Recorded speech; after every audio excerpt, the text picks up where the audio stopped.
ওই কবরের জমিনে তোমাকে আমাকে একা যেতে হবে।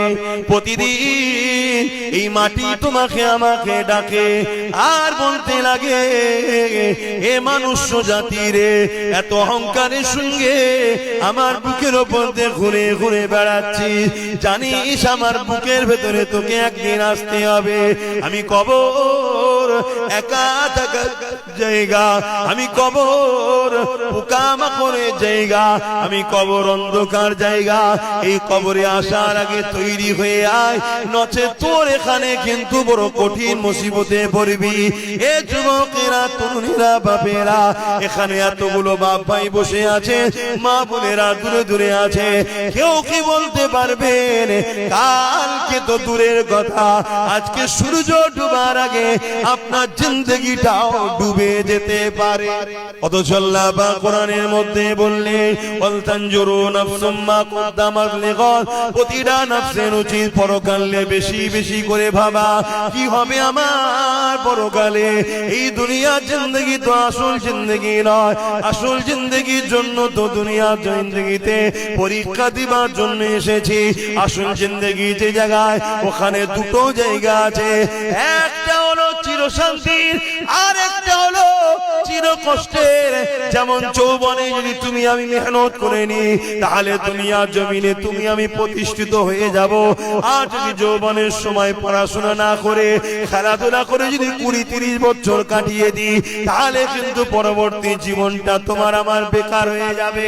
এই দুনিয়াবি জিন্দেগিতে তুমি আমি যদি একটু কষ্ট করতে পারি, আসল জায়গা পরকালে, ওখানে তুমি আমি শান্তি পেয়ে যাব। আর এখানে যদি তুমি আমি আনন্দ ফুর্তির মধ্যে কাটিয়ে দিই, তাহলে আখিরাত তোমার আমার বরবাদ হয়ে যাবে।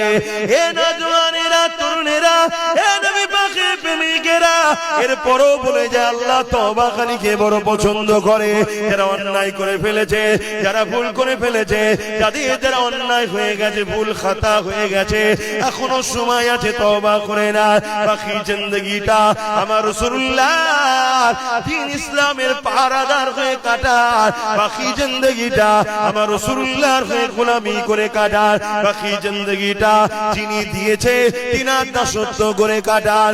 এ যুবকেরা, তরুণেরা, বাপেরা, আখিরাত বড় ভয়ানক হবে। তওবা করে নাও, তওবা করে নাও, কেন আল্লাহ তওবাকারীকে বড় পছন্দ করে। আল্লাহ পাকের কাছে ক্ষমাটা চেয়ে নাও।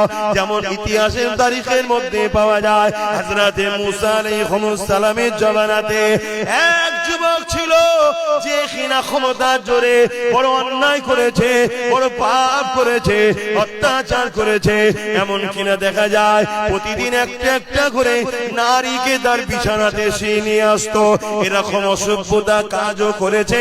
প্রতিদিনের না একদিন সে বাজারে গেছে, বাজার থেকে এক গরিব ঘরের কন্যাকে, নারীকে খরিদ করে নিয়ে এসেছে। তৎকালীন সময়ে 60 দিরহাম টাকা দিয়ে খরিদ করে নিয়ে এসেছে। এই নিয়ে আসার পরে যখন রাত্রি তার খাস কামরাতে যেতে লেগেছে, ওই সময় যুবকটা দেখতে লেগেছে ওই নারীটা এমন করে থরথর করে কাঁপে আর চোখ ভরা পানি, কাঁদতে লেগেছে। এই যুবকটা বলতে লেগেছে, কেন আপনি কাঁদতে লেগেছেন? আপনি তো আমার থেকে অর্থ নিয়ে খুশি মনে এসেছে, আজ আপনি কেন কাঁদছেন? ওই কন্যা নারীটা বলতে লেগেছে, এ যুবক রে, আমি কোন খারাপ চরিত্রহীন নারী নয়, অভাবের জ্বালায় কয়েক মাস ধরে রাস্তা খুঁজছি বিপদ থেকে বাঁচার কোন উপায় না পেয়ে আজকে তুমি আমাকে অর্থ দিয়ে খরিদ করে এনেছো। কিন্তু পাপের কাছে যখন আগিয়ে এসেছি, আমার আল্লাহ পাকের কথা মনে পড়েছে। আমার আল্লাহর ভয়েতে আমি কাঁদতেছি ও কাঁপতেছি।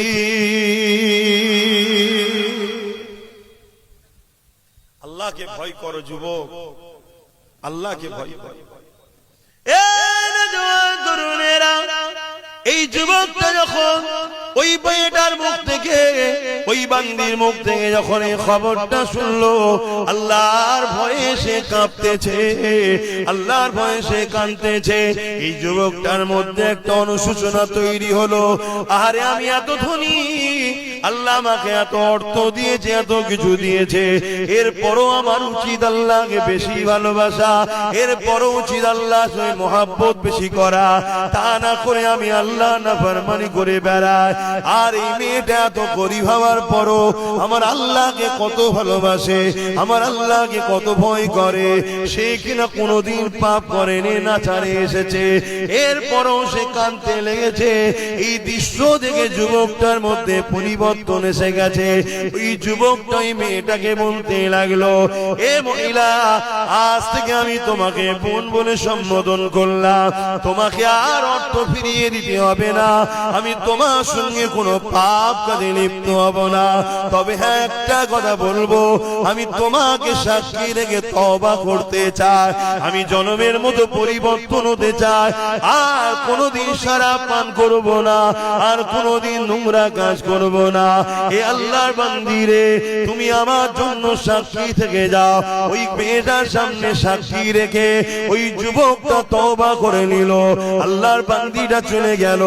এই যুবকটা রাত্রে কান্না শুরু করলো, ও রাব্বি আল্লাহ, কত অন্যায় করেছি, কত ভুল করেছি, কত পাপ করেছি, আজ আমি তওবা করলাম, আপনি কি আমাকে ক্ষমা করে দেবেন, মাফ করে দেবে। এইভাবে কাঁদতে কাঁদতে কাঁদতে কাঁদতে গভীর রাত হয়ে গেছে। আরে ছেলেটা কাঁদতে কাঁদতে কখন বিছানাতে পিঠ দিয়ে শুয়ে পড়েছে। সূর্য উঠেছে, লোকেরা সবাই উঠতে লেগেছে, সূর্য উঠেছে, লোকেরা সব প্রতিবেশীরা উঠতে লেগেছে, সবাই ওই বাড়ির দিকে তাকিয়ে রয়েছে। সবাই জানে গ্রামের এই ঘরের যুবকটা বড় ক্ষমতাশালী, বড় অর্থশালী, বড় নোংরা ছেলের বিরুদ্ধে কেউ কিছু বলতে পারে না। তাই সবাই অপেক্ষা রয়েছে, না জানি আজকে আবার কোন মহিলা সর্বনাশ করলো। কিন্তু ঘরের দরজার গোড়ায় যারা আগিয়ে এসে যাবার পথ দিয়ে দেখতে লেগেছে, ঘরের দরজায় গায়েবী ভাবে লেখা হয়ে গেছে, গত রাত্রে এই যুবকটা আল্লাহ পাকের কাছে তওবা করে নিয়েছে। আর আমার আল্লাহ তওবাকারীকে বড় পছন্দ করে, আমার আল্লাহ এর গুনাহ মাফ করে দিয়েছে। এর জানাজা যারাই মরবে, আমার আল্লাহ পাক তাদেরও গুনাহ মাফ করে দেবে। অর্থাৎ ওই যে কাঁদতে কাঁদতে ঘুমিয়েছে, ওই ঘুমটা ঘুম আর ছিল না, ওই ঘুমটা যুবকের জন্য মওত হলো। ওই যুবকটা কত সৌভাগ্যবান, মরণের আগে তওবা করে নিল, আল্লাহ তাকে মাফ করে দিল। আমি কখন মরবো আমি জানি, বলো আপনারা জানেন? আপনি কখন মরবেন কেউ জানে? কালকের অপেক্ষা নয়, আজকেই তওবা করুন।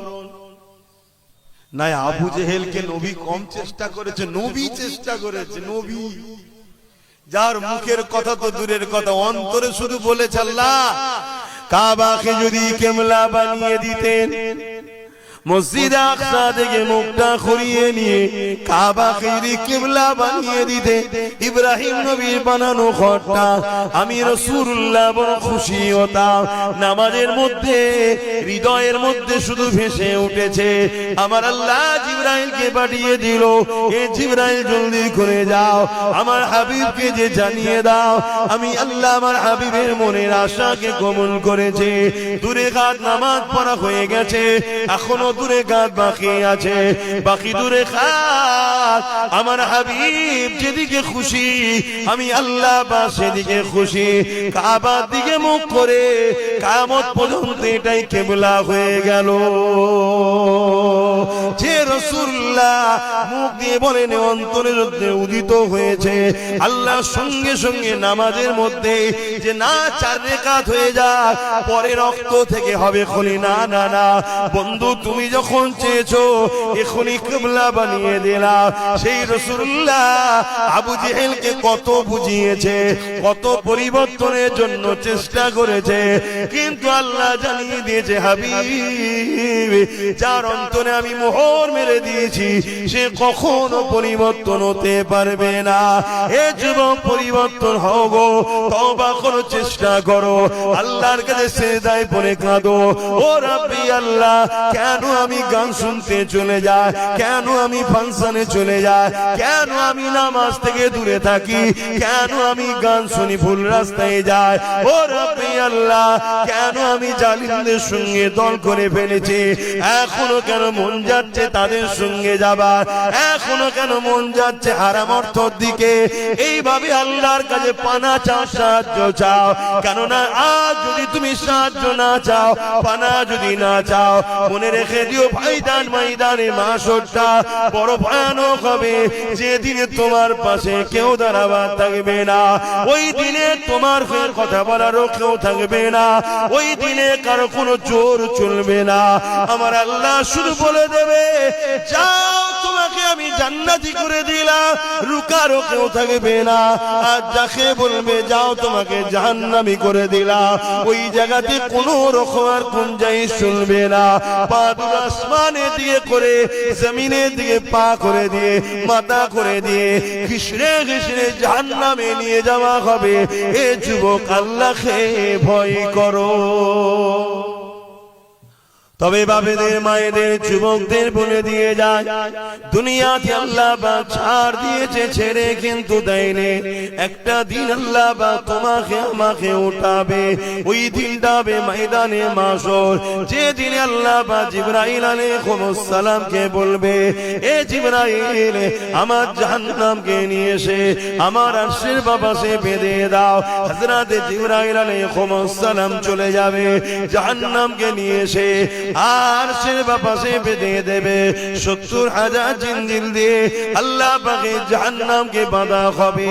এক একটা জিঞ্জিলে 70,000 করে ফেরেশতা ধরে রাখবে, তথাপিও জাহান্নামকে ধরে রাখতে পারবে না। জাহান্নাম লম্বা লম্বা জিহ্বা করে গুনাহগার উম্মতিদেরকে ধরতে যাবে। এ যুবকের, এই দিনটা তো কঠিন দিন হবে, যে দিনেতে বাপ নিজের ছেলেকে জমিনে শুইয়ে তার বুকের উপরে পা দিয়ে দাঁড়িয়ে যাবে, যে দিনেতে ছেলে তার বাপকে জমিনে শুইয়ে তার বুকের উপরে পা দিয়ে দাঁড়িয়ে যাবে, যে দিনেতে মা মেয়ের বুকের উপরে পা দিয়ে দাঁড়িয়ে যাবে, মেয়ে নিজের জনম দুঃখিনী মাকে জমিনে শুইয়ে দিয়ে তার বুকের উপরে পা দিয়ে দাঁড়িয়ে যাবে। এক কথাই, যার উপরে যার জোর চলবে তাকে জমিনে শুইয়ে দিয়ে তার বুকের উপরে পা দিয়ে দাঁড়িয়ে যাবে। সাহাবা হুজুররা বলতে লাগলে, ইয়া রাসূলুল্লাহ, হাবিবাল্লাহ, এই রকমটা কেন হবে? আল্লাহ নবী জানিয়ে দিলেন, বাবা সাহাবারা, লোহা যেমন আগুনে দিলে পুড়ে পুড়ে লাল হয়ে যায়, সূর্য সেদিন মাথায় রাখবে, দেখতে লেখা তো পরে আল্লাহ নামিয়ে দেবে, সূর্যের 12 গুণ তাপ আল্লাহ বাড়িয়ে দেবে। এই সূর্যের তাপেতে জমিনটা পুড়ে পুড়ে লাল হয়ে যাবে, এই জমিনে দাঁড়াতে পারবে না। এই যার উপরে যার জোর চলবে তাকে জমিনে শুইয়ে তার বুকের উপরে পা দিয়ে দাঁড়াবে। কি হবে এই দিনে যুবক? ভাবো, তোমার কোন দাদা এদিন তোমাকে বাঁচাবে? তোমার কোন দিদি এদিন তোমাকে বাঁচাবে? কেন তারাতে গিয়ে থেকে কনফার্ম টিকিটে জাহান্নামের লাইনে থাকবে, তারা তো তোমার আমার কাতারও তাকে থাকবে না। তাহলে এই দিনে তোমার আমার কি হবে? এই দিনে যখন আল্লাহ জিজ্ঞাসা করবে, এ বান্দারে, হাত দিয়েছিলাম আমি, আমার জন্যই হাতে কি করেছি বল? বান্দা, পা দিয়েছিলাম আমি, এই পায়ে আমার রাস্তায় কতটা হেঁটেছি বল? আমার জন্য কি করেছি বল? বান্দারে, জবানে কথা দিয়েছিলাম আমি, এই জবানের কথা নিয়ে আমার জন্য কি বলেছি বল? এ আমার বান্দারে, চোখে রোশনি দিয়েছিলাম আমি, এই চোখে রোশনি নিয়ে তুই আমার জন্য কি দেখেছি বল? বান্দারে, জিন্দেগি দিয়েছিলাম আমি, যৌবন দিয়েছিলাম আমি, তাকত দিয়েছিলাম আমি, জমিন আমার ছিল, আসমান আমার ছিল, গাছ তুই লাগাতিস, ওই গাছকে বাঁচিয়ে সরষের ফুল ফুটিয়ে ফসল ধরিয়েছিলাম আমি। এ বান্দারে, আমার জন্য কি করেছিস বল? কি উত্তর দেবেন বলেন? আমরা আল্লাহর জন্য কি কি করেছি? पैगंबरों का रोज़ा दिखा दे खुदाया,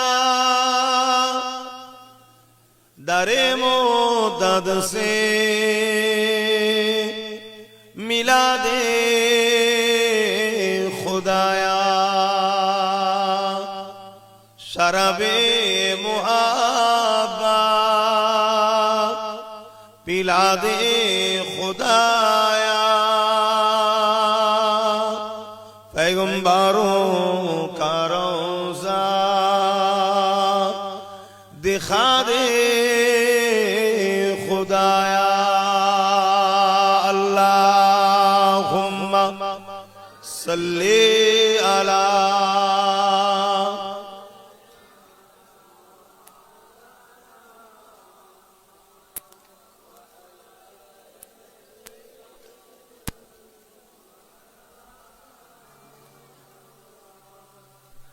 मदगारे जिसी का रसूले खुदा हो, उसे और हिम्मत का परवाह किया है। मदद को चले आएंगे कमली वाला, डूबते डूबते ही संभल जाएगा। अल्लाहुम्मा सल्ली अला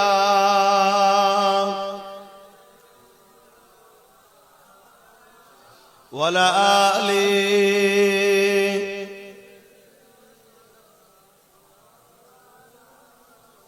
कलमे ला इलाहा इल्लल्लाह, ला इलाहा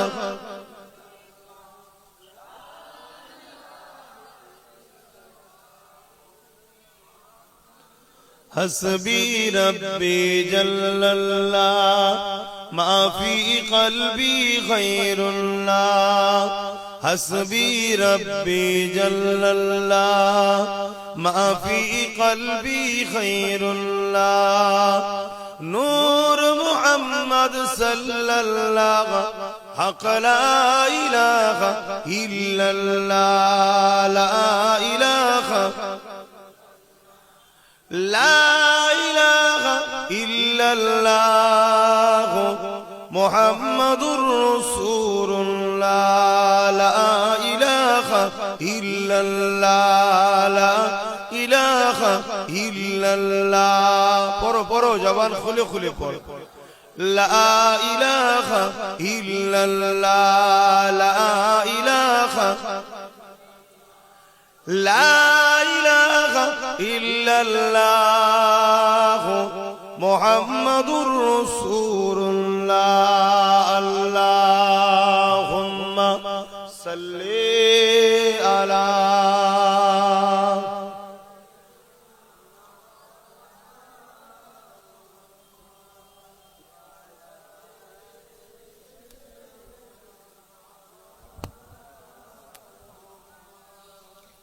वक़ाल अल्लाहु तआला फी कलामिल मजीद वल फुरक़ानिल हमीद,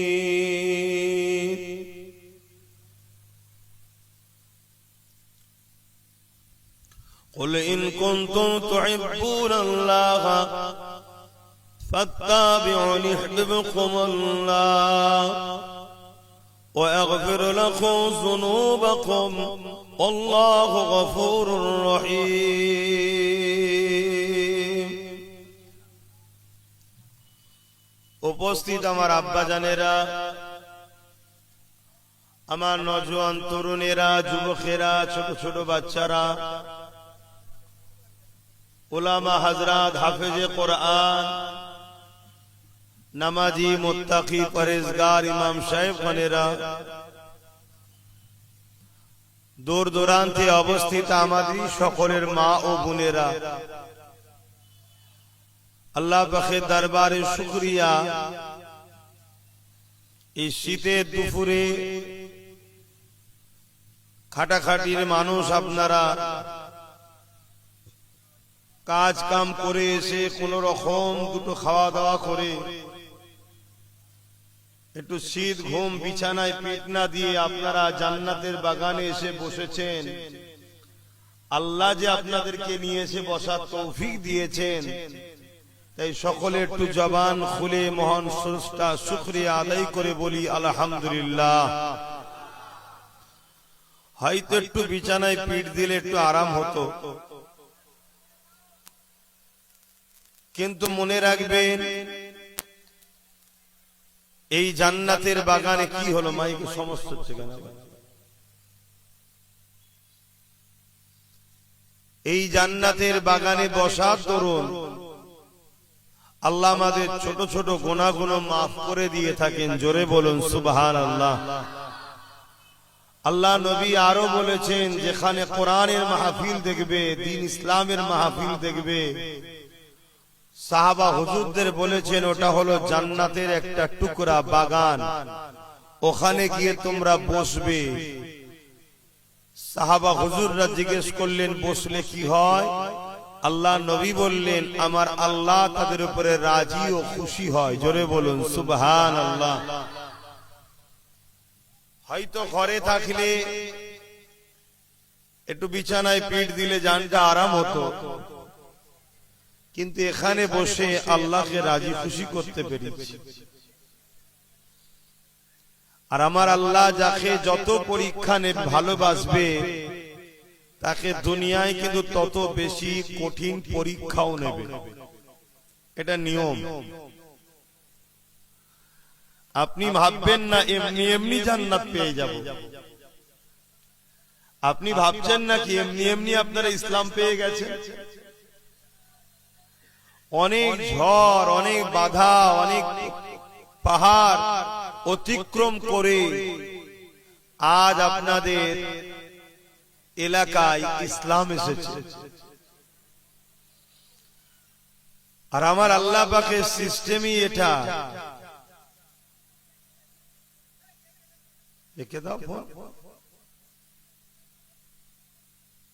আমার আল্লাহর সিস্টেমই এটা। আল্লাহ যাকে যত ভালোবাসে তাকে তত বেশি কঠিন পরীক্ষায়, কঠিন কাজে, কঠিন মুসিবত দিয়ে আজমাই, পরীক্ষা নেয়। প্রত্যেকটা নবী আলাইহিস সালামকে আল্লাহ পরীক্ষা নিয়েছে। এমনি এমনি তারা কামিয়াবি হয়নি। সাহাবা হুজুরদেরকেও পরীক্ষা নিয়েছে। জিনাকে না বানালে কিছুই বানাতেন না, জিনাকে না বানালে হযরত আব্দুল্লাহ হুজুরকেও বানাতেন না। মায়ের পেটে থাকাকালীন বাপ আব্দুল্লাহ হুজুরকে ডেকে নিল। দুনিয়ায় এসে কোনদিন বাপের মহব্বত পেল না। কি কঠিন পরীক্ষা আমার রাসূলকে আল্লাহ নিয়েছে। কিছুদিন যেতে না যেতে আম্মা আমিনাকেও ডেকে নিলেন। কত বড় বড় দুশমনের মোকাবেলায় আমার রাসূলুল্লাহর কখনো দান্দা মুবারক শহীদ হয়েছে, কখনো রক্তাক্ত হয়ে তায়েফে অজ্ঞানে পড়েছে, কখনো পাহাড়ে চলে গেছে, কখনো আবার মদিনা, ইয়াসরিব, মক্কা ছেড়ে মাতৃভূমি ছেড়ে হিজরত করতে হয়েছে। দুনিয়াকে আল্লাহ দেখাচ্ছে যে আমার বন্ধু তোমাদের জন্য মডেল। আমার বন্ধু আমার ভালোবাসায় কি স্যাক্রিফাইস করছে দেখো, কত ত্যাগ স্বীকার করছে দেখো। আর তুমি কে তাহলে? তুমি কি ভাবছো আমি এমনি এমনি জান্নাত চলে যাব? যার জন্য জান্নাত বানালাম, যার জন্য কায়নাত বানালাম, সে আমার প্রেমে কি কুরবানি দিচ্ছে দেখো। আর তুমি আব্বাস সিদ্দিকী দাদা হুজুরের আওলাদ হয়ে নবীর খানদান হয়ে মনে করেছে এমনি এমনি জান্নাত চলে যাবে? তুমি 5 ওয়াক্ত নামাজ পড়ে একটু মুখে দাড়ি মাথায় টুপি দিয়ে একটু তাসবিহ তাহলিল পড়ে মনে করছো আমি জান্নাত চলে যাব? তাহলে ইমামে হোসাইন কারবালায় কি করতে গিয়েছিল? নামাজ পড়তো না? তসবিহ ছিল না, হজ ছিল না। আমার আল্লাহ বলছেন আমি যাকে যত ভালোবাসি তাকে তত কঠিন পরীক্ষা নিই। সাহাবা হুজুররা কখনো কখনো কাঁদতেন নবীর দরবারে, হুজুর আমাদের বড় ভয় লাগছে, আল্লাহ কি আমাদের উপরে নারাজ হয়ে গেলেন, আল্লাহ কি আমাদের উপরে বেজার হয়ে গেলেন। আল্লাহ নবী বলতেন কেন হুজুর, অনেক দিন হয়ে গেল কোনো বিপদ আসেনি আমাদের উপরে। ভাবছেন আমি কি বলছি? কোন মুসিবত আসেনি, কোন পরীক্ষা আসেনি, বড় আরামে আছি হুজুর। আমাদের বড় ভয় হচ্ছে আল্লাহ কি নারাজ হয়ে গেল। আর আমরা সবাই চাই একটু আরামের জন্য। আর সাহাবা হুজুররা কদিন যদি একটু আরাম পায় অমনি রাসূলুল্লাহর কাছে গিয়ে কাঁদে আর বলে হুজুর আমরা কি ভুল করলাম, আল্লাহ কি নারাজ হয়ে গেলেন, আমাদেরকে কি অপছন্দ করে নিলেন। হাই রে জিন্দেগি, এটা তো পরীক্ষার জায়গা, এটা তো পরীক্ষার সেন্টার দুনিয়া। এখানে আপনি যদি ভালো ভাবে পরীক্ষা দিতে পারেন রেজাল্ট আউট হবে। সুম্মা নুফিকা উখরা ফাইযা হুম কিয়ামুন ইয়ানজিরুন। ময়দানে মাশর যেদিন সবাইকে উঠানো হবে সেই দিন রেজাল্ট আউট হবে। যারা নেক আমল করেছে তাদেরকে ডান হাতে দেওয়া হবে, যারা বদ আমল করেছে বুকের ভেতর দিয়ে হাত ঢুকিয়ে পিছনে বার করে বাঁ হাতে দেওয়া হবে। যে দিনটা কত কঠিন হবে। আজ আব্বাস সিদ্দিকী বুঝাচ্ছে, উলামারা বুঝাচ্ছে, তবে হক উলামা, উলামাদের মধ্যে আবার দুটো শ্রেণী আছে, একটা খায়রুল উলামা, একটা শাররুল উলামা। যে উলামা কথা বলবে আল্লাহর রাসূলের জন্য সে হলো খায়রুল উলামা। আর যে উলামা ইলম শিক্ষা করে দুনিয়া তাগুতি শক্তির পক্ষে দালালি করবে সে হলো দুনিয়াদার উলামা। খায়রুল উলামাদেরকে আল্লাহ এত শান দিয়েছে, হাক্কানি উলামা যারা, যাদের মধ্যে আলে ইলম ও ইলমানে দুটো এলেম আছে, তাদেরকে আল্লাহ এত শান ওয়ালা করেছে। কোন কবরবাসীর পাশ দিয়ে যদি যায় আর কবরে যদি আযাব হয়, এই চলে যাবে হেঁটে 40 দিন গোরের আযাবকে আল্লাহ মাফ করে দেবে। জোরে বলুন সুবহানাল্লাহ। আল্লাহর পক্ষে নবীর পক্ষে যে উলামা, অর্থাৎ মুখ খুললে উদ্দেশ্য থাকবে আল্লাহর জন্য, রাসূলের জন্য। মান আহাব্বা লিল্লাহ ওয়া আবগাদা লিল্লাহ ওয়া আতা লিল্লাহ ওয়া মানআ লিল্লাহ ফাকাদ ইস্তাকমালাল ঈমান। এই উলামা যারা হবে ময়দানে মাশরে আল্লাহ তাদেরকে প্রথমেই ঘোষণা দেবে, আমার উলামা বান্দারা এখানে তোমাদের দাঁড়াবার জায়গা নয়, তোমরা এই কঠিন দিনে দাঁড়াতে হবে না, যাও তোমরা সব জান্নাতে চলে যাও, বেহিসাব জান্নাতি তোমরা। জোরে বলুন সুবহানাল্লাহ।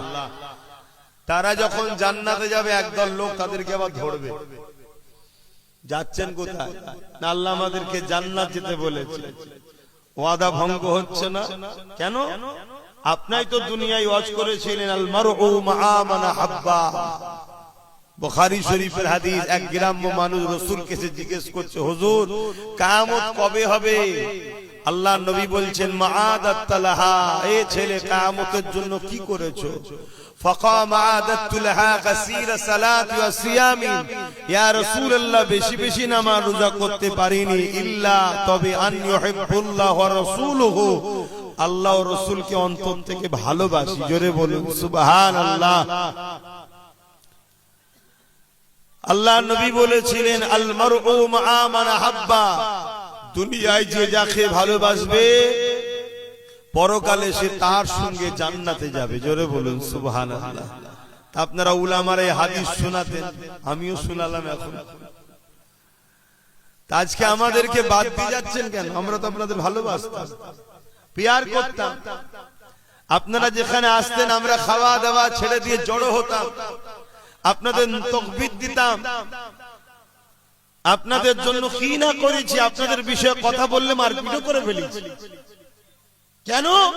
আপনারা আল্লাহ ও রাসূলের পক্ষে ছিলেন তাই। তা আজকে আপনারা জান্নাতে যাচ্ছেন, তা আমাদেরকে বাদ দিয়ে যাচ্ছেন কেন? আপনারা তো বলেছিলেন দুনিয়ায় যে যাকে ভালোবাসবে পরকালে তার সঙ্গে থাকবে। তা আমরা ভালোবাসি তো, আপনারা আমাদেরকে নিয়ে যাবেন না কেন? শুনছেন তো আপনারা? এ যুবক, কাদেরকে ভালোবাসতে হয় দেখো। কাদের সঙ্গে উঠা বসা করা দরকার দেখো, কাদের সঙ্গে বন্ধুত্ব করতে হয় দেখো। আল্লাহ কোরআনে বলছি, আইয়ুহাল্লাযীনা আমানুত্তাকুল্লাহ, হে বিশ্বাসী ঈমানদারেরা আমি আল্লাহকে ভয় কর। অকুনু মা'আস সাদিকিন, সত্যবাদীদের অনুসরণ কর, সত্যবাদীদের দলভুক্ত হ। এই সত্যবাদী কারা? আল্লাহ নিজে বলছেন, ইহদিনাস সিরাতাল মুস্তাকিম, মুস্তাকিম যারা, মুস্তাকিম কারা? মিনান নবীন, মুস্তাকিম কারা? সিরাতাল লাযীনা আন'আমতা আলাইহিম, যাদের উপরে আল্লাহ ইনাম দিয়েছে তাদের হলো মুস্তাকিম, তাদের রাস্তাটা হলো সরল সঠিক মুস্তাকিমের রাস্তা। কাদের উপরে আল্লাহ ইনাম দিয়েছে? আল্লাহ নিজেই বলছে, মিনান নবীন ওয়াস সিদ্দিকিন ওয়াস শুহাদা ওয়াস সালিহিন। এই চার শ্রেণী হলো আমার পেয়ারা বন্ধু, এরাই হলো সঠিক রাস্তার লোক। এদের সঙ্গে বন্ধুত্ব করো, এদের সঙ্গে দল করো, এদের সঙ্গে উঠা বসা করো, এদের সঙ্গে আত্মীয়তা করো, এদের সঙ্গে সম্পর্ক রাখো, কেন এদের সাথেই তোমরা জান্নাতে যাবে। জোরে বলুন সুবহানাল্লাহ। আর আমার যুবকরা, কাদের সঙ্গে দল করো, কাদের সঙ্গে বন্ধুত্ব করো, কাদের সঙ্গে উঠা বসা করো। আজকে তো আমরা ডাকলেও তোমরা অনেকে আসতে চাও না, যারা এসেছো আলহামদুলিল্লাহ, বিশ্বাসে মিলাই বস্তু তর্কে বহুদূর। হতে তো পারে আজকের এই মজলিস যদি জান্নাতে যায় আমরা পার হয়ে যাব, তর্ক করতে যাচ্ছি না। যদি যাই, যদি যাই কামিয়াবি আছে না নাই, কিন্তু জাহান্নামে যাবে এটা তো বলতে পারবে না কেউ। কোরআনের মাহফিল কি জাহান্নামে যায়?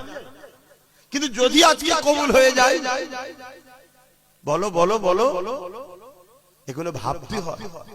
সারা জীবন তাড্ডা দিলাম মেলাতে, ফাংশনে, যাত্রায়, গানেতে, জুয়াতে, ফাঁসে, ফাজেল, বেহুদা, বেনামাজি, গাঁজাখোর, মাতাল, চরিত্রহীন, জালিম, বদমাই, লুটেরাদের পিছনে তো সারা জীবনটাই কেটিয়ে দিলাম। আর পরকালে আশা করছি আল্লাহর ওলির সঙ্গে জান্নাতি হবে। এটা কি হাস্যকর নয়? তো ভাইরা আমার দেখুন না, কাতার দিচ্ছে এবারে এই দিকে, আমার দুটো বাপ ওখানে বসে, কাতার এবারে এই দিকে যাবে। আচ্ছা বলুন, আমার কি আর খদ্দের লাগবে মনে হচ্ছে? তাও আমি লোকটা খুব খারাপ, লোকের পিছনে লা লাগলে আব্বাস সিদ্দিকীর মনে ভাত হজম হয় না। কি সমস্যা দেখুন, ওই কটা বাইরে দাঁড়িয়ে আছে, বাইরে বসে আছে কিছু কটা। এটা চক্ষু লজ্জাও লাগে যে আমাদের ভাই আমাদেরকে ডাকছে, এসি, আর নাই পালিয়ে যায়। আমি শুনেছি এক কান কাটা হলে নাকি বাজারে এক সাইড দিয়ে যায়, আর দু কান কাটা হলে বাজারের ভেতর দিয়ে যায়। কান কাটা দেখে এখনো বসে আছে। তোমাদের কি খবর? ধান তুলবে নাকি? কি গো, আমার কথা খারাপ লাগছে? হায় হায়, ভালো দুনিয়া নেই এখন, ভালোর ভাত নেই। কেড়ে নেবে, মেরে নেবে, বন্দুক দেখাবে, বোম দেখাবে, তারাই এখন নেতা। বড় বড় সব ডক্টর, বড় বড় এমবিবিএস, বড় বড় শিক্ষিত লোক দাঁড়ালে ভোট পাচ্ছে না। চোর ডাকাত, খুনি, বদমাই, লুটেরা, চরিত্রহীন, ডাকাত, ফেরেববাজ, বাটপার, তারাই সব জিতে যাচ্ছে। কি দুনিয়া এলো! এটা মৌলানা হাফেজ সাহেব, ওলি সাহেবকে দাঁড় করিয়ে দাও, কি ফতোয়া চলবে বাপরে বাপ। আর তিনটে চারটে মার্ডার কেসের আসামি, কোনো ফতোয়া নেই। কি সমাজে ঘটছে না ঘটেনি? তো যা আমি যে কথা বলছিলাম, কিয়ামতের দিন আল্লাহ ওই আলেম বান্দারা আল্লাহ পাকের কাছে আবার আসবে। আল্লাহ পাক একদল লোক দুনিয়ায় আমাদেরকে পিয়ার করত, তারা আজকে ময়দানে মাহশরে দাঁড়িয়ে আছে। তারা আমাদের কাছে বলছে যে আমরা তাদেরকে যেন সাথে করে জান্নাতে নিয়ে যায়। কিন্তু রাসূল বলেছিলেন যে যাকে ভালোবাসবে তার সঙ্গে জান্নাতে যাবে। আজ আমরা শুনিয়েছিলাম, এই হাদিস শুনিয়েছি আমরা। আল্লাহ নবী আল্লাহ পাক বলবেন আমার বান্দা তো সত্য বলছে। এই ফেরেশতা যাও এই উলামা বান্দাদের সঙ্গে তাদের সাথীদেরকে মাননেওয়ালা ভালোবাসা দিগকে জান্নাতি করে দাও। জোরে বলুন সুবহানাল্লাহ।